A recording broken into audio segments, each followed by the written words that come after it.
Muy bien, entonces vamos a empezar con nuestro workshop de introducción a Python para neurociencia. Vamos a empezar primero viendo lo que es la interfaz del Collaboratory. El Google Colab es una forma de Jupyter Notebook que está integrada en los servidores de Google. Es decir, ellos nos están como que prestando un servidor para que nosotros podamos correr código aquí en la nube, código Python. Y también nos dan permiso para utilizar sus GPUs, sus TPUs. Vamos a ir viendo un poco de qué se trata todo eso más adelante. Por el momento, lo que quisiera que vean es que en la barra lateral aquí en la izquierda pueden ver, por ejemplo, unos iconitos. Si hacen clic en la carpeta, van a ver que su entorno va a empezar a conectarse. Conectando, dice acá. Inicializando y conectado. Entonces ya estamos conectados a una computadora de Google. Aquí podemos subir archivos, subir datos, subir imágenes. Es como la mesa de trabajo, digamos, de Colab. Aquí tenemos algunos fragmentos de código de ejemplo. Tenemos cómo buscar y reemplazar ciertas partes y lo demás, ¿no? Pero lo importante es esto, esta carpeta de archivos. Aquí pueden subir archivos y trabajar de esos archivos a partir de acá. Más adelante igual los vamos a ir viendo. En las herramientas me gustaría que todos vayan a configuración, se vayan a editor y en esta pequeña tabulación de editor hagan clic en lo que sería mostrar números de línea. Esto debe estar desactivado así, pero háganle clic acá para que muestre los números, para que cada línea tenga números. Vamos a ver que eso es súper útil. Otras cosas que pueden personalizar de aquí del Collaboratory es, por ejemplo, el tema. Yo estoy utilizando un tema light, pero pueden utilizar un tema dark y así le cambian el color al entorno. Para que se vea bien en mi pantalla por la transmisión, voy a utilizar el color blanco. Hasta mientras, la computadora que nos tiene prestada, digamos, Google, tiene una capacidad de 12 gigas y un disco de 100 gigas, ¿no? Entonces, está bastante bien para lo que queremos hacer, para una, digamos, breve introducción. Y ahora podemos empezar con lo que sería Python para neurociencia. Voy a empezar hablando un poco de la programación y su rol dentro de la neurociencia, ¿no? Lo primero sería empezar con una pregunta. ¿Es necesaria la programación en la neurociencia? Y bueno, la respuesta puede ser, depende del caso, ¿no? Algunos investigadores trabajan programando todos los días y algunos no tanto, dependiendo mucho del área al que se dedican. Sí, pero sin lugar a dudas, la computación es una herramienta vital para cualquier disciplina, por lo menos hoy en día. En el caso de la neurociencia, hay diferentes casos de uso. Por ejemplo, el programar nos permite diseñar nuestros propios experimentos. Los experimentos en neurociencia tienen que tener un cronometraje, un tiempo, una relación temporal bastante precisa para saber cuándo se presenta un estímulo, para saber cuándo se presenta una respuesta. Hay muchas cosas que queremos medir y sobre todo queremos medir en relación al tiempo de respuesta y demás, ¿no? Entonces, con la programación como herramienta tenemos esta capacidad de poder diseñar cualquier tipo de paradigma experimental y ponerlo ya sea en una computadora local o en una computadora o ponerlo en la web y demás, ¿no?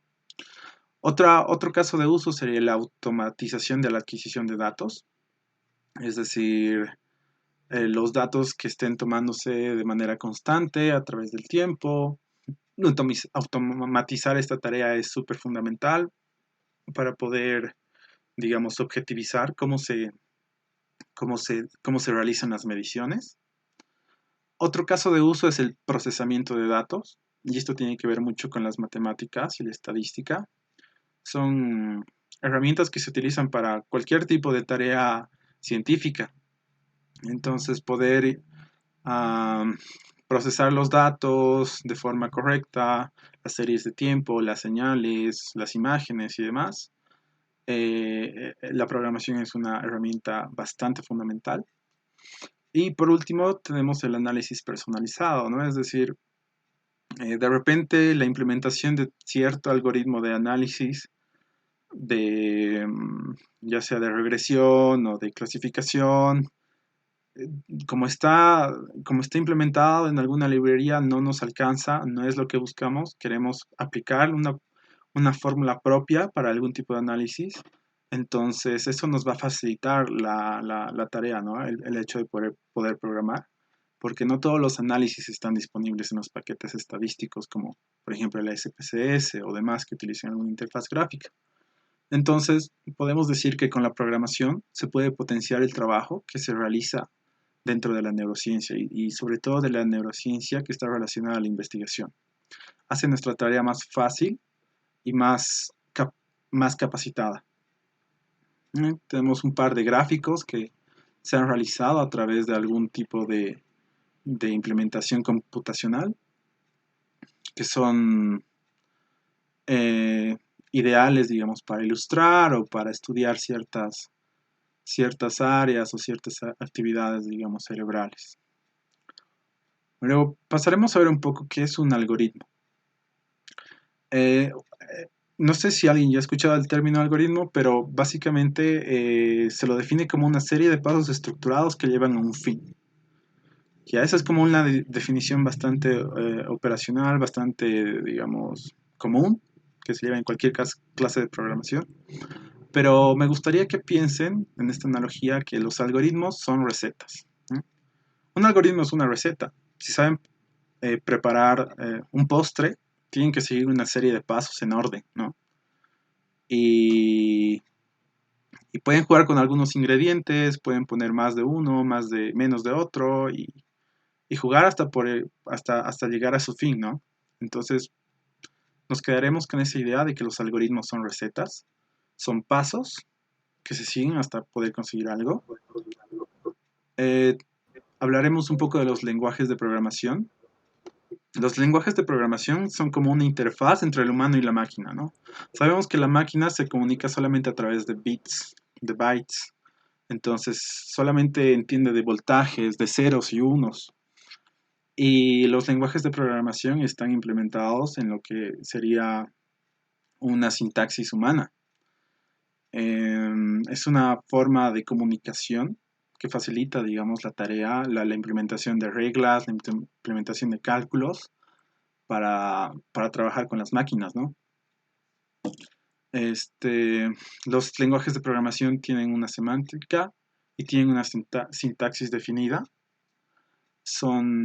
Tenemos lenguajes de programación que están más bueno, se clasifican en low level y high level, es decir, nivel bajo y nivel alto.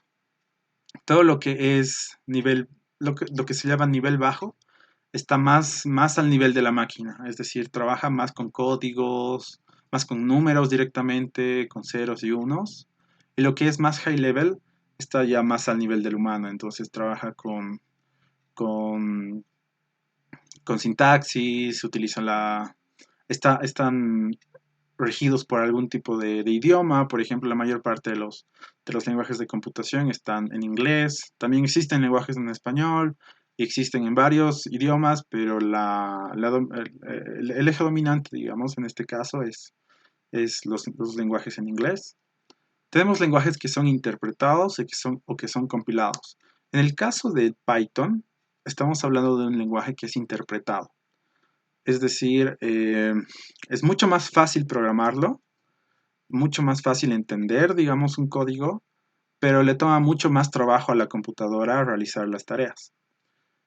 Tenemos otros lenguajes que son compilados, por ejemplo, el lenguaje C, que es un poco más difícil para el humano, pero es mucho más fácil para la máquina. Entonces, dependiendo qué es lo que se quiere hacer, se puede hacer una especie de trade-off, ¿no? Una especie de equilibrio entre lo que nos cuesta, digamos, implementar a nosotros algo y lo que le cuesta a la máquina, digamos, realizar la computación. Nosotros que estamos enfocados a Python, de repente vamos a estar en el lado más alto de los lenguajes interpretados, ¿no? Es decir, es una sintaxis sencilla que se parece mucho a la escritura natural y no tiene muchas complicaciones. Ah, cabe resaltar de que las computadoras trabajan con datos. ¿Mm? Si se puede representar en datos, una computadora la puede representar. Y una vez que trabajamos con los datos y los procesamos y hacemos algo, tenemos información. Por ejemplo, una imagen está hecha de píxeles y cada píxel es un valor, pero nosotros no nos fijamos en el valor, sino en lo que representan, en la información que contienen en el conjunto. Entonces, eh, las computadoras nos ayudan a ese propósito, ¿no? Tenemos autómatas de propósito general y autómatas de propósito específico.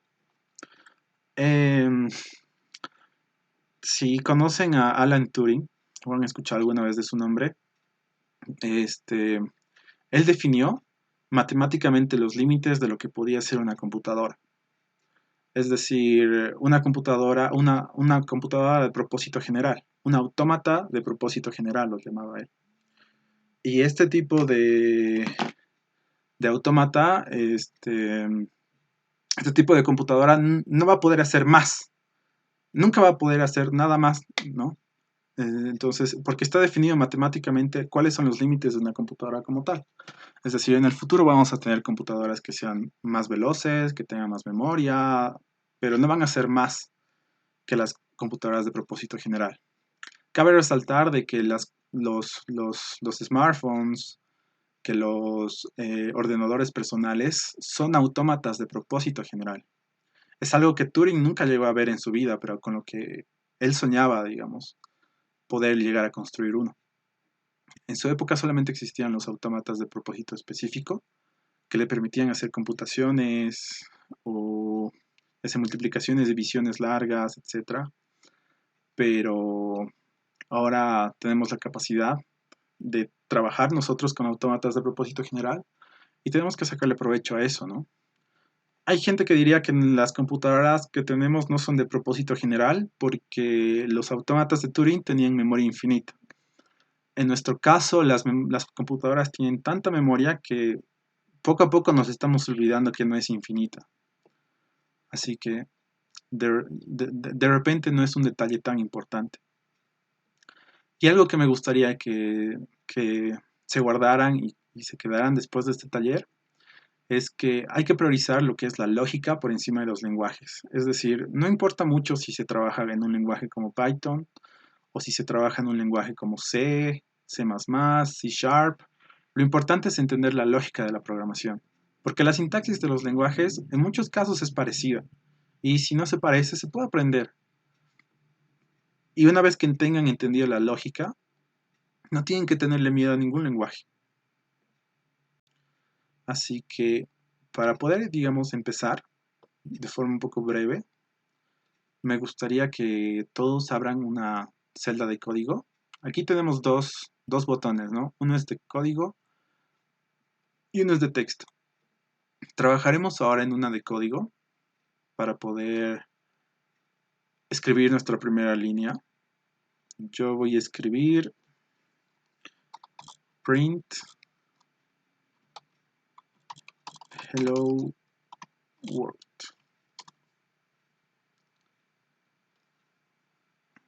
Con esta función bastante sencilla ya he podido darle una orden a la línea de comandos, que es decir, imprimir esta frase, ¿no? Hello world, hola mundo, en español.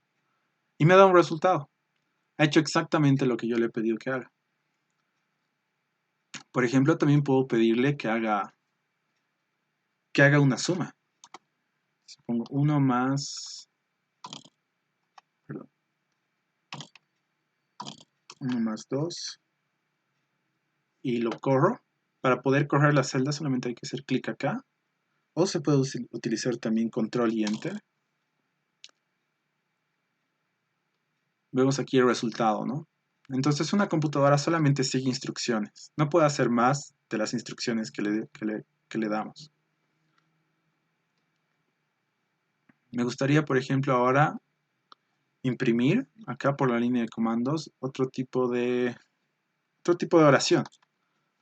Utilizando la función print, puedo poner, por ejemplo, el resultado es 3 positivo, haciendo referencia a la anterior celda. Y con eso tenemos el resultado, ¿no? El resultado es 3 positivo.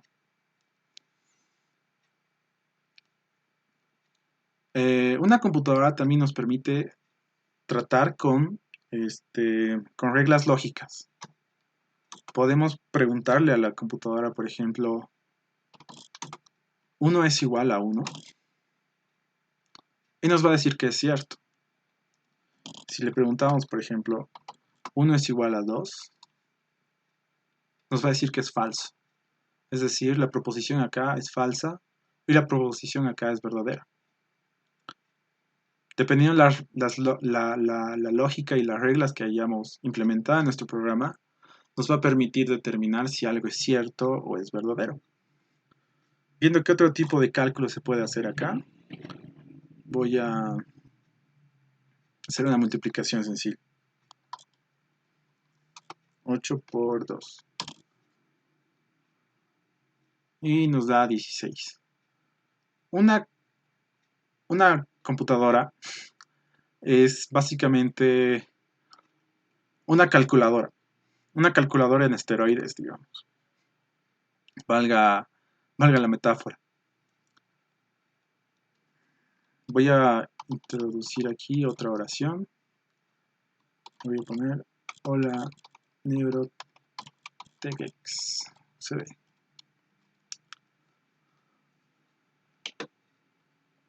Entonces estamos viendo un poco de los comandos básicos. Me gustaría que ahora todos siguieran la misma lógica e imprimieran sus nombres. Algo más que voy a mostrar antes de dejarles realizando esa tarea es mostrarles cómo se puede comentar el código. En el caso de Python, los comentarios se introducen poniendo un signo numeral, ¿no? Un number sign.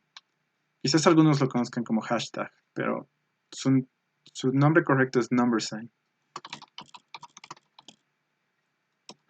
Los comentarios son muy importantes porque eso nos permite entender de qué se trata, digamos, ciertas líneas de código específicas.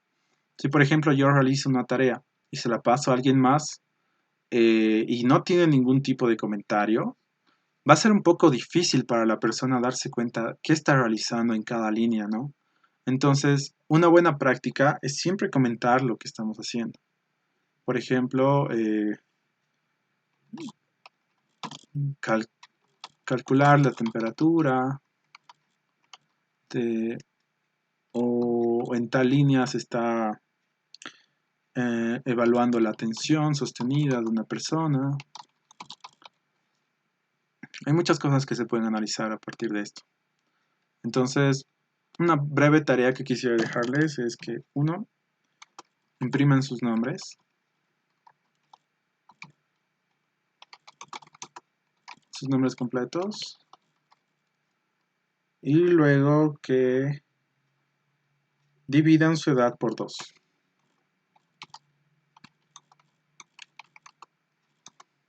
Son tareas bastante sencillas, así que cuando ya las tengan listas, me avisan.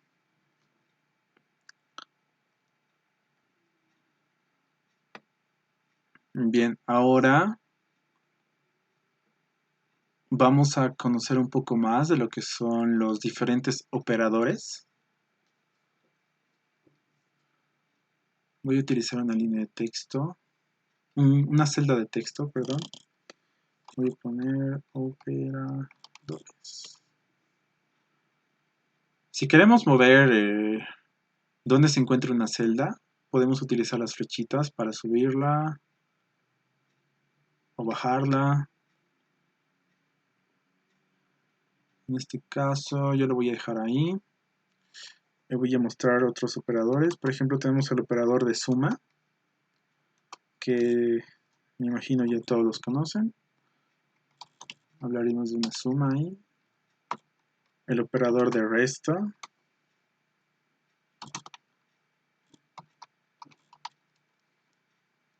el operador de multiplicación, que es el asterisco.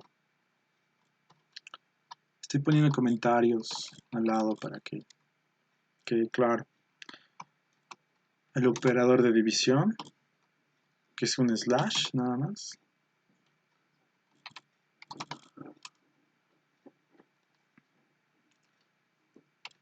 El operador de módulo, que básicamente nos da el residuo de una división cuando la división no es exacta. Y el operador exponencial, cuando queremos, por ejemplo, elevar un número al cuadrado o al cubo. Estos son los operadores más comunes. Ah, perdón, aquí me equivoqué. El de módulo es el símbolo de porcentaje. Con esto sacan el residuo de la división. Es un operador muy útil en la programación. Otra cosa que quisiera mostrar ahora es el uso de variables. Voy a ponerle aquí un título. Variables. Vamos a ver. Tenemos, si no estoy mal, creo que son 5. Las variables de tipo entero.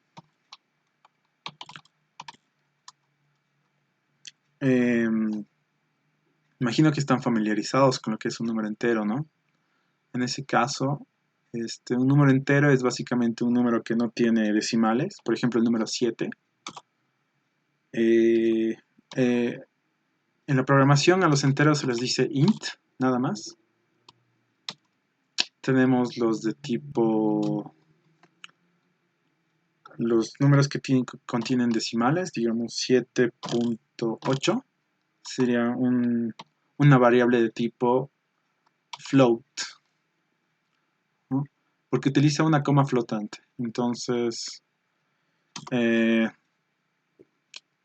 hay mucho que descifrar acá, solamente que la computadora pone el número en la computación mucho después para representar estos decimales. Pero de todas formas, por el momento no es algo que deba preocuparnos, simplemente se les llama float a los números con decimales.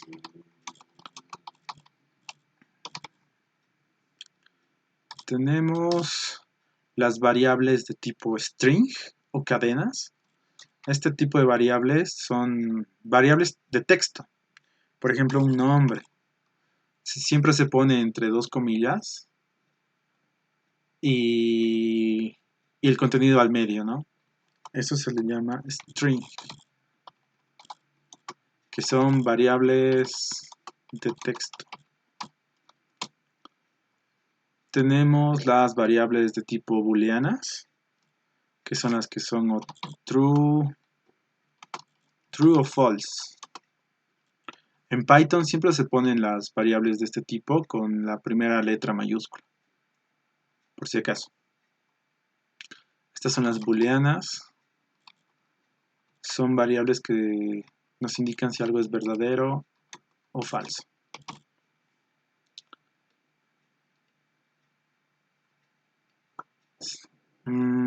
Otro tipo de variable, no sé si realmente encajan el nombre de las variables, pero si queremos, por ejemplo, poner algo así como un comentario que es bastante más largo que un nombre, en Python podemos utilizar tres comas, tres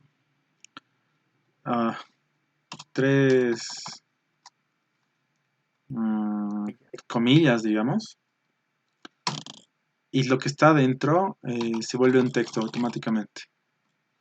Entonces podemos escribir comentarios bastante más largos que lo que nos permitía las comillas simples. Y de varias líneas, ¿no? Podemos saltarnos líneas y demás.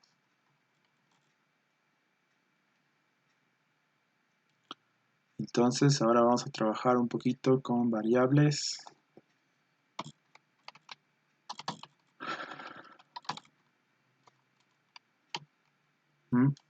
Si queremos mm,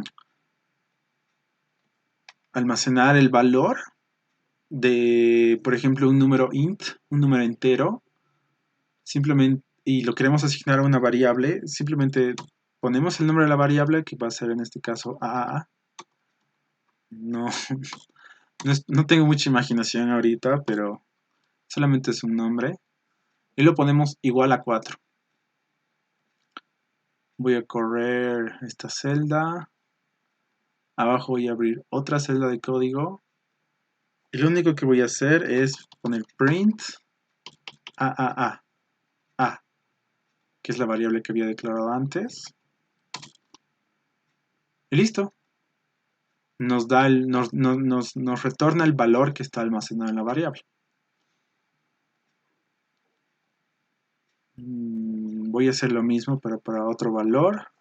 Por ejemplo, la variable b, en este caso, va a ser igual a 2.0. Y voy a imprimir el valor de b. Y nos devuelve el valor exacto que contenía, que es 2.0.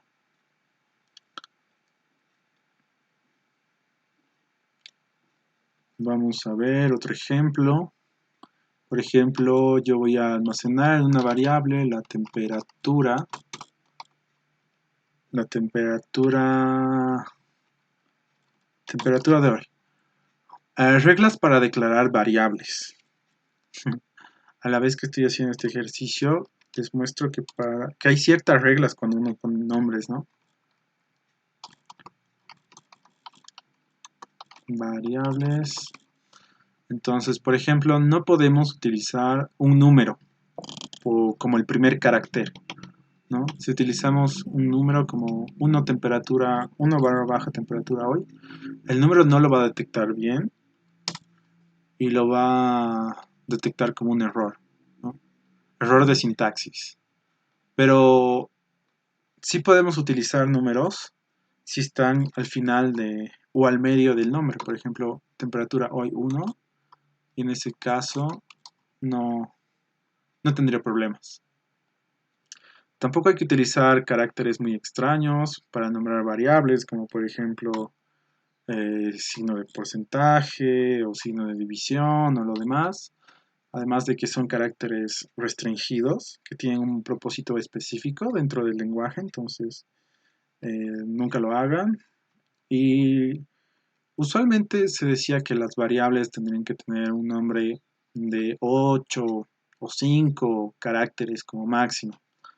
Eso para ahorrar memoria, pero yo diría que el día de hoy eso ya no importa tanto. Lo más importante es que el nombre de las variables, de las cosas que quieren almacenar en ellas, sea lo más descriptible, sea lo más descriptible posible de lo que están almacenando. Por ejemplo, en el caso yo voy a poner la temperatura de hoy, ¿no? Temperatura de hoy, imagino que debe estar alrededor de los 10 grados. Voy a poner en otra variable temperatura ayer, que digamos era de 16 grados. Voy a correr la celda para que los valores se queden en la memoria y voy a imprimir solamente la, la temperatura de hoy. Temperatura hoy. Listo. Entonces, ahí tenemos un poco más. Algo que quisiera que ahora veamos son lo que se llaman, perdón, voy a abrir una celda de texto, son los condicionales, ¿no? Los condicionales nos permiten hacer comparaciones entre valores. No voy a poner acá.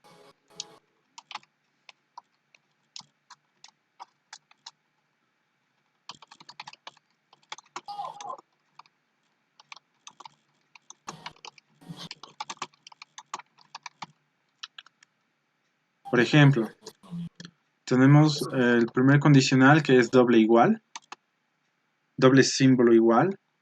Esto nos permite comparar si el número de la izquierda es igual al número de la derecha, ¿no? Entonces, si A es igual a B, asumiendo que A está de este lado y B está de este lado. Si es igual nos va a retornar true y si es falso, si no es igual nos va a retornar false. Otro condicional es el de no es igual a, ¿no? Que se expresa de esta forma, es un signo de admiración seguido de un símbolo igual. Para ponerlo dentro del contexto es A no es igual a B. A no es igual a B. En este caso, si A no es igual a B, nos va a retornar true. Pero si A sí es igual a B, nos va a retornar false. Otro operador es el menor a. Menor o igual a o B. Por ejemplo, A es menor o igual a B. Y también tenemos el otro que es, por ejemplo, A es mayor o igual a B. En el caso de que A sea menor a B, en este caso nos va a retornar true. Y de otra forma nos va a retornar que es false,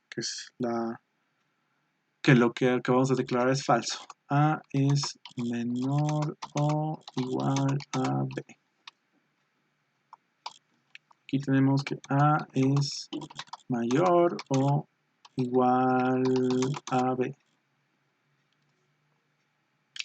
Entonces lo que me gustaría que comparemos es las temperaturas que habíamos declarado antes. Por ejemplo, ahora este es un ejercicio para ustedes. ¿Es la temperatura de hoy igual o menor a la de ayer? Vayan trabajando este ejercicio y cuando ya lo tenga impreso me lo muestro. Buenísimo, entonces tenemos este ejercicio.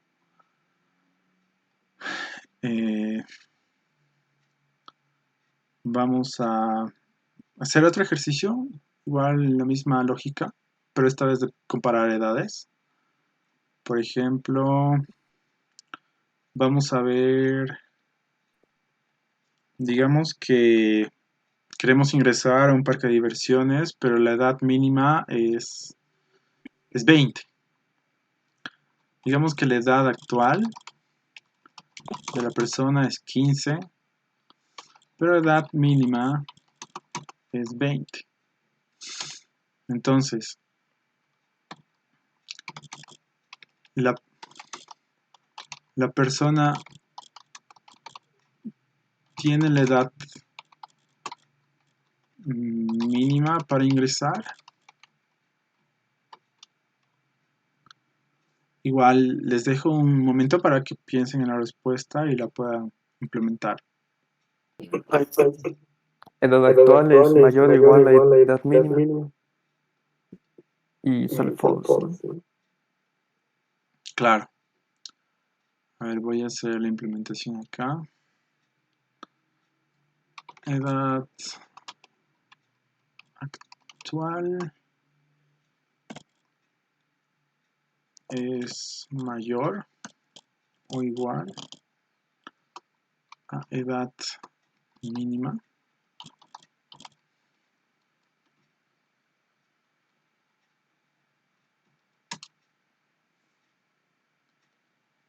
¿O no?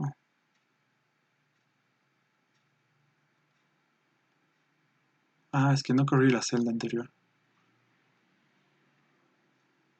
Ahora sí. Nosotros también podríamos almacenar el resultado de una variable. Por ejemplo, entrada es igual a el resultado de la comparación de estos dos valores. Y voy a imprimir directamente entrada.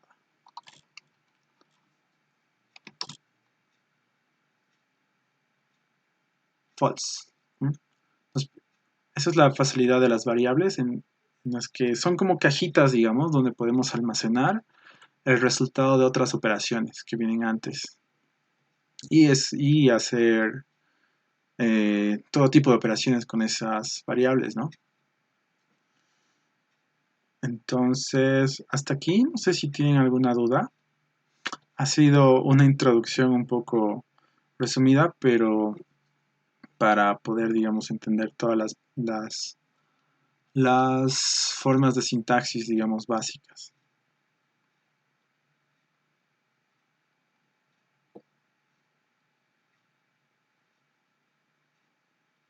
¿Qué les pareció? ¿Qué? ¿Fácil, difícil?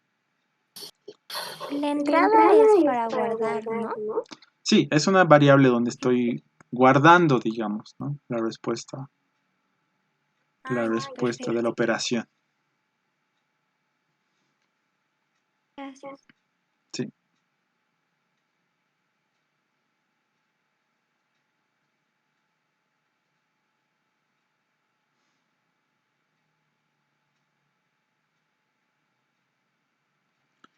Hasta aquí llegamos con la primera sesión del workshop de Python. Eh, Sigan practicando con el collab y nos vemos la siguiente.